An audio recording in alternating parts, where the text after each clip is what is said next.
Hello and welcome to Ozark Homestead.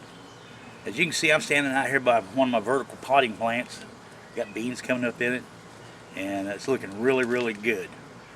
Before I get started on all this, if you like the video, make sure you click that button down below telling you to like and subscribe. Today we're going to go through and trellis up some tomatoes.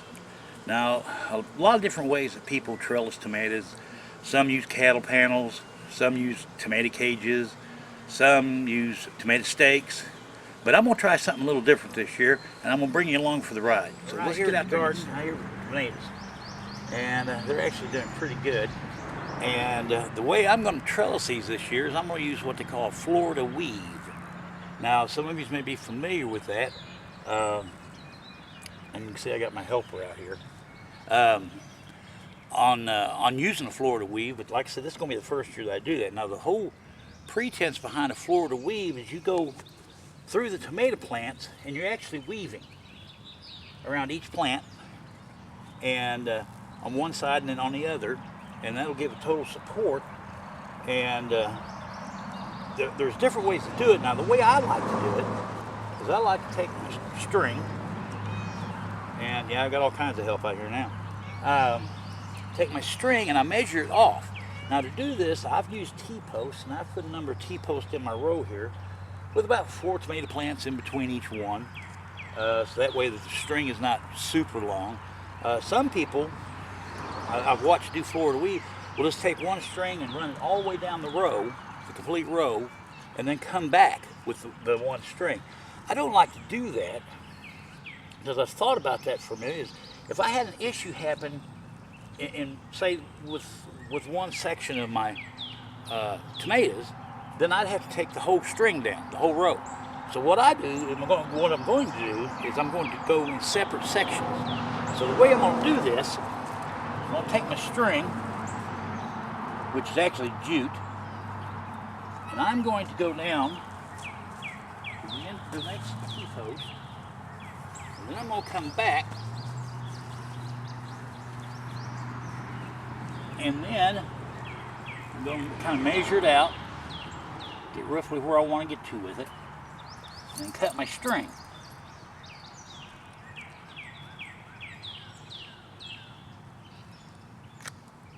And now we've got a measured out section.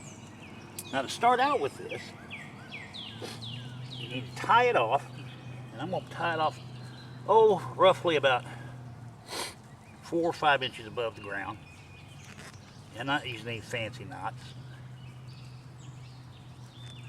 And then I'm going to take the string and we're going to start weaving.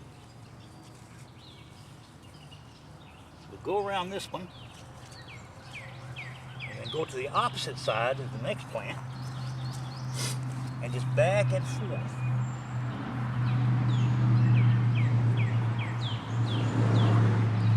On this one here.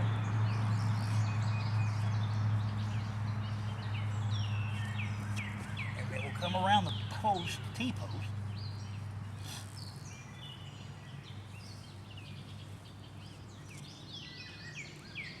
wrap it, and then I'll come back to the weave on the opposite side.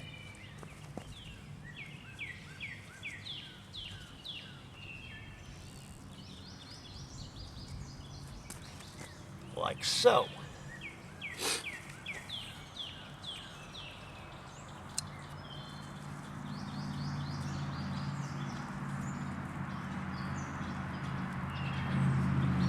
And then we just tie it off, making sure to keep the tension on it.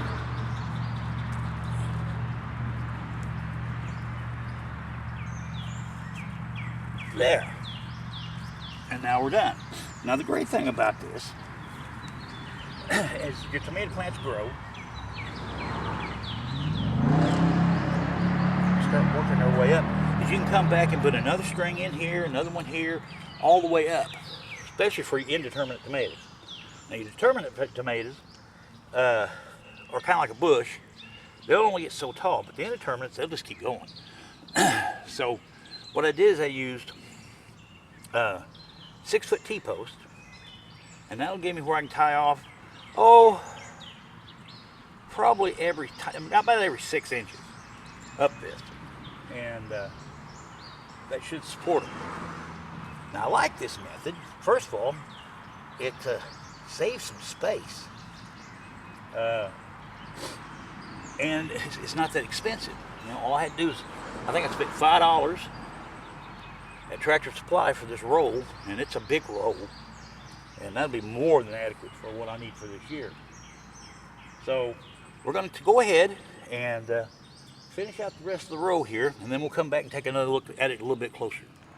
Okay, we got that finished, and this is what it looks like now. And on down the row. Now, while I was out here in the garden, I did spot something that I didn't tell y'all about. When you are replanting, because it looks like one of your seedlings is not going to make it, you need to pay attention to what you grab to put in the row.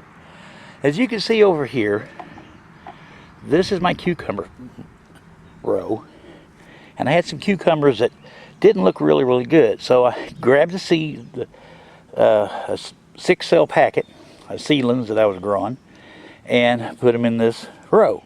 Well, as you can tell, that is not cucumbers. That is squash. So I have 6 squash plants inside my cucumber row. There's one, and there's one, and so on and so forth. But yeah, you need to kind of pay attention to what you're doing. That's what you call getting in a hurry. Now, I'm not going to complain, because they're doing great. Look really good. And it compared to there's the actual squash patch over there, and they're all doing great. So I'm not going to complain about it too much. But yeah, you just need to pay attention to what you're doing. The project we did here on the homestead is I took a pallet, kind of like this,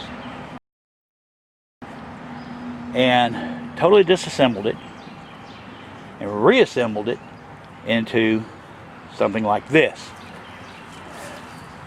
So I've got 2 planters. These are 2 separate pallets, and built raised beds out of them. 2-tier. I've got one small one in the front and a large one on the top. And they're sitting on a pallet, and they cut the back side of the pallet off because they didn't need the whole pallet in the back, and that's what I built these out of. So yeah, all it cost me was a box of screws to put it together. Not bad at all. This is an update on my other raised beds. Cabbage is looking great. Onions are coming on, and got green and red cabbage in this bed. And my other brassica bed has got my Brussels sprouts and my broccoli in it, and it's doing a really good job. Matter of fact, we got broccoli coming on. There's a couple of nice heads in here already, and it's doing fantastic. I got my row covers ready for the white flies when they start coming around, because I ain't gonna let them chew up this one. But yeah, I'm kind of proud of these. You know, a lot of people grow flowers in hanging pots. I grow cucumbers. Maybe that's where my cucumbers went that I should have put in the garden. And a little update on the straw bale garden. We got tomatoes in here and peppers, and I stuck some squash in here, and they're just taking off. I mean, it looks really good. Really well, there good. You go. There's our activities that we're done for today. And you always try to do something every day. Every day, try to just pick one thing and get it completed. Get it done. That way it's off your list, and you can go to thinking about other things that you need to be doing. But hopefully I can pass some of this knowledge I got on to you. Now, I got some other videos going to be coming out before too long, and then when the crops start coming off, we're going to start doing some canning videos. How to put stuff up, how to save it. Because I'm telling you, folks, we're going to need to start putting some stuff back. You know, the grocery store bill is just too high. But anyway, I hope you enjoy it. As you can tell, it's hot out here. But I hope you enjoy it, and hopefully I can see you here on another video right here from the old Ozark Homestead. Just make sure you hit that button, like, share, and subscribe. Until next time.